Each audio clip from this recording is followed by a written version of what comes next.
ಪ್ರತಿ ವರ್ಷ ಕ್ರಿಕೆಟ್ ಅಭಿಮಾನಿಗಳು ಐಪಿಎಲ್ಗಾಗಿ ಕಾದು ಕುಳಿತಿರ್ತಾರೆ. ಯಾವಾಗ ಐಪಿಎಲ್ ಶುರುವಾಗುತ್ತೆ, ಯಾರು ಗೆಲ್ಲಬೇಕು, ಯಾರು ಸೋಲ್ಬೇಕು ಅಂತ ಲೆಕ್ಕಾಚಾರ ಹಾಕ್ತಾ ಇರ್ತಾರೆ. ಐಪಿಎಲ್ ಪಂದ್ಯ ಇದ್ದಾಗ ಜನ ಟಿವಿ ಹಾಕೊಂಡು ಮ್ಯಾಚ್ ಮುಗಿಯೋ ತನಕ ಕೂರ್ತಿರ್ತಾರೆ. ಕ್ರೀಡಾಂಗಣ ಅಭಿಮಾನಿಗಳಿಂದ ಕಿಕ್ಕಿರಿದು ತುಂಬಿರುತ್ತೆ. 2 ತಿಂಗಳು ಪೂರ್ತಿ ಯಾವುದೇ ಕ್ರೀಡಾಂಗಣದಲ್ಲಿ ಪಂದ್ಯ ನಡೆದ್ರು, ಯಾವುದೇ ತಂಡ ಆಡ್ತಾ ಇದ್ರು, ಅದು ಜನರಿಂದ ತುಂಬಿರುತ್ತೆ. ಆದರೆ ಈ ಬಾರಿ ಮಾತ್ರ ಐಪಿಎಲ್ ಕ್ರೇಜ್ ಕಮ್ಮಿ ಆಯ್ತಾ ಅನ್ನೋ ಪ್ರಶ್ನೆ ಎದ್ದಿದೆ. ಯಾಕಂದ್ರೆ ಕೆಲವು ಟೀಮ್ನ ಮ್ಯಾಚ್ನ ಮಾತ್ರ ಜನ ನೋಡ್ತಾ ಇದ್ದಾರೆ. ಉಳಿದ ಟೀಮ್ ಪಂದ್ಯವನ್ನ ಜನ ನೋಡ್ತಾ ಇಲ್ವಾ ಅನ್ನೋ ಪ್ರಶ್ನೆ ಇದ್ದಿದೆ.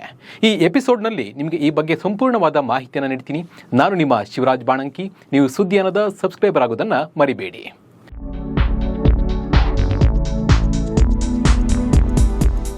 ಇಂಡಿಯನ್ ಪ್ರೀಮಿಯರ್ ಲೀಗ್ ವಿಶ್ವದ ಅತಿದೊಡ್ಡ ಕ್ರಿಕೆಟ್ ಲೀಗ್. ಸಾವಿರಾರು ಕೋಟಿ ಹಣದ ಹೊಳೆ ಹರಿಯುತ್ತೆ. 2008ರಲ್ಲಿ ಪ್ರಾರಂಭವಾಗಿದ್ದು 18ನೇ ಸೀಸನ್ ಕೂಡ ಅಮೋಘ ಪ್ರದರ್ಶನ ಕಾಣ್ತಾ ಇದೆ. ಐಪಿಎಲ್ ಬಂದ್ರೆ ಈ ಹಿಂದೆ ಸಖತ್ ಕ್ರೇಜ್ ಇತ್ತು. ಜನ ಟಿವಿ ಮುಂದೆ ಕೂತ್ರೆ ಹೇಳ್ತಾನೆ ಇರ್ತಿರ್ಲಿಲ್ಲ. ಆದ್ರೆ ಈಗ ಜನ ಐಪಿಎಲ್ ಬಗ್ಗೆ ಅಷ್ಟಕ್ಕಷ್ಟೇ ಅನ್ನುವಂತಾಗಿದೆ. ಈ ಪ್ರಶ್ನೆ ಹೇಳೋಕೆ ಕಾರಣನೂ ಸಾಕಷ್ಟಿದೆ. ಹೌದು, ಐಪಿಎಲ್ ಮ್ಯಾಚ್ಗಳನ್ನ ಜನ ಜಿಯೋ ಹಾಟ್ಸ್ಟಾರ್ ಮತ್ತು ಸ್ಟಾರ್ ಸ್ಪೋರ್ಟ್ಸ್ ಚಾನೆಲ್ಗಳಲ್ಲಿ ನೋಡ್ತಾರೆ. ಹಾಗೆ ಸ್ಟೇಡಿಯಂಗಳಲ್ಲಿ ಹೋಗಿ ಕೂಡ ನೋಡ್ತಾರೆ. ಬಟ್ 18ನೇ ಸೀಸನ್ ಅಲ್ಲಿ ಐಪಿಎಲ್ ನೋಡುವವರ ಸಂಖ್ಯೆ ಕಡಿಮೆ ಆಗಿದೆ.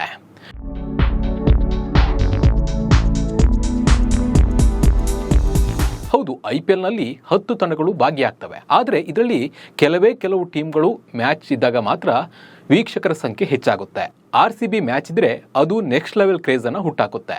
RCB ಪಂದ್ಯ ಎಲ್ಲೇ ಇರಲಿ, ಟಿಕೆಟ್ ಬೆಲೆ ಎಷ್ಟೇ ಇರಲಿ, ಅಷ್ಟು ಹಣವನ್ನ ಕೊಟ್ಟು ಹೋಗೋಕೆ ಫ್ಯಾನ್ಸ್ ರೆಡಿ ಇರ್ತಾರೆ. ಒಂದೇ ಒಂದು ಸರಿ ಕಪ್ ಗೆದ್ದಿಲ್ಲ ಅಂದ್ರೂ ಫ್ಯಾನ್ಸ್ ಮಾತ್ರ ಎಲ್ಲ ಟೀಮ್ಗಿಂತ ಹೆಚ್ಚಾಗೇ ಇದ್ದಾರೆ. ಹಾಗೆ RCB ಮ್ಯಾಚ್ ಇದ್ದಾಗ ಸ್ಟಾರ್ ಸ್ಪೋರ್ಟ್ಸ್ TRP ಕೂಡ ಹೆಚ್ಚಾಗುತ್ತಂತೆ.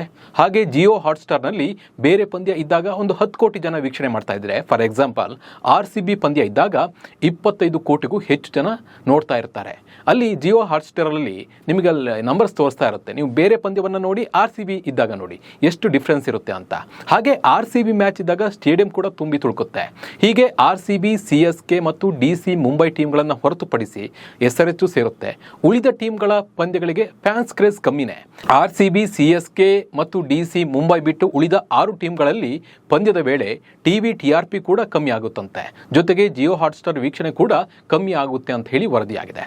ಆದರೆ ಜನ ಐಪಿಎಲ್ನಲ್ಲಿ ತಾವು ಸಪೋರ್ಟ್ ಮಾಡೋ ಟೀಮ್ ಆಟ ಯಾವಾಗ ಇರುತ್ತೆ ಅವಾಗ ಮಾತ್ರ ಐಪಿಎಲ್ ನೋಡ್ತಾರೆ. ಬೇರೆ ಟೀಮ್ ಪಂದ್ಯ ಇದ್ದಾಗ ಗೂಗಲ್ನಲ್ಲೋ ಡಿಜಿಟಲ್ ಫಾರ್ಮೆಟ್ನಲ್ಲೋ ಎಲ್ಲಾದರೂ ಮ್ಯಾಚ್ ಗೆದ್ರ ಸೋತ್ರ ಅನ್ನೋದನ್ನ ತಿಳ್ಕೊಳ್ತಾರೆ ಅಷ್ಟೇ. ಯಾಕಂದರೆ ನಾವು ಪಾಯಿಂಟ್ ಟೇಬಲ್ ಎಷ್ಟರಲ್ಲಿ ಇದೀವಿ ಅಂತ ಹೇಳಿ ತಿಳ್ಕೊಳಕ್ಕೋಸ್ಕರ ಆ ರೀತಿ ಮಾಡ್ತಾರೆ. ಹಾಗೆ ಯೂಟ್ಯೂಬ್, ಫೇಸ್ಬುಕ್ ಸೇರಿದಂತೆ ಡಿಜಿಟಲ್ನಲ್ಲಿ IPL ಬಗ್ಗೆ ಮಾಡೋ ಕಂಟೆಂಟ್ ಕೂಡ ಓಡ್ತಾ ಇಲ್ಲ, ಹೆಚ್ಚು ವೀಕ್ಷಣೆ ಆಗ್ತಾ ಇಲ್ಲ. ಹೀಗಾಗಿ ಎಲ್ಲೋ ಒಂದು ಕಡೆ IPL ಕ್ರೇಜ್ ಕಮ್ಮಿ ಆಗಿದೆ ಅನಿಸುತ್ತೆ.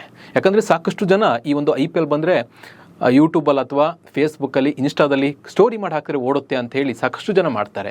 ಬಟ್ ಓಡ್ತಾ ಇಲ್ಲ ಅಂತಲೂ ಕೂಡ ವರದಿಯಾಗಿದೆ. ಅಷ್ಟೇ ಯಾಕೆ, ತಮ್ಮ ತವರು ನೆಲದಲ್ಲಿ ಚಾಂಪಿಯನ್ ಆಗಿ ಬಂದ ಕೋಲ್ಕತಾ ನೈಟ್ ರೈಡರ್ಸ್ ತಂಡವು ಈ ಬಾರಿ ಸನ್ರೈಸರ್ಸ್ ವಿರುದ್ಧ ಹೆಚ್ಚಿನ ಬೆಂಬಲ ಪಡೆಯುತ್ತೆ ಅಂತ ಹೇಳಿ ನಿರೀಕ್ಷಿಸಲಾಗಿತ್ತು. ಆದರೆ ಅಲ್ಲಿ ನಡೆದಿದ್ದು ಅದಕ್ಕೆ ವಿರುದ್ಧವಾಗಿ.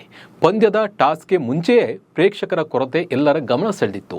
ನಂತರ ಟಾಸ್ ಸಮಯದಲ್ಲಿಯೂ ಕ್ರೀಡಾಂಗಣದಲ್ಲಿ ಯಾವುದೇ ರೀತಿಯ ಶಬ್ದವಿಲ್ಲದ ಕಾರಣ ಅಭಿಮಾನಿಗಳ ಕೊರತೆ ಕಂಡುಬಂದಿತ್ತು. ಆದಾಗ್ಯೂ ಪಂದ್ಯ ಪ್ರಾರಂಭವಾಗುವ ಸ್ವಲ್ಪ ಮೊದಲು ಕ್ರೀಡಾಂಗಣವು ಅಭಿಮಾನಿಗಳಿಂದ ತುಂಬುತ್ತೆ ಅಂತ ಹೇಳಿ ನಿರೀಕ್ಷೆ ಮಾಡಲಾಗಿತ್ತು. ಆದರೆ ಅದಾಗಲಿಲ್ಲ. ಪಂದ್ಯ ಪ್ರಾರಂಭವಾದ ನಂತರವೂ ಕ್ರೀಡಾಂಗಣದ ವಿವಿಧ ಭಾಗಗಳಲ್ಲಿ ಕೆಲವೇ ಅಭಿಮಾನಿಗಳು ಕಂಡುಬಂದರು. ಸುಮಾರು 68,000 ಪ್ರೇಕ್ಷಕರ ಸಾಮರ್ಥ್ಯವಿರುವ ಕ್ರೀಡಾಂಗಣದಲ್ಲಿ 10,000 ಅಭಿಮಾನಿಗಳು ಕೂಡ ಇರಲಿಲ್ಲ.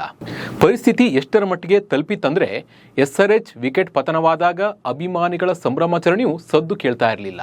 ಅಂದ್ರೆ ಇಲ್ಲೇ ಗೊತ್ತಾಗುತ್ತೆ ನೋಡಿ, ತವರು ತಂಡದ ಪಂದ್ಯವನ್ನೇ ಜನ ನೋಡೋಕೆ ಬರ್ತಾ ಇಲ್ಲ. ಅದೇ RCB, CSK, ಮುಂಬೈ, ಡೆಲ್ಲಿ ಪಂದ್ಯ ಇದ್ದಾಗ ಮಾತ್ರ ಸ್ಟೇಡಿಯಂ ಕ್ರೇಜ್ ಇರುತ್ತೆ.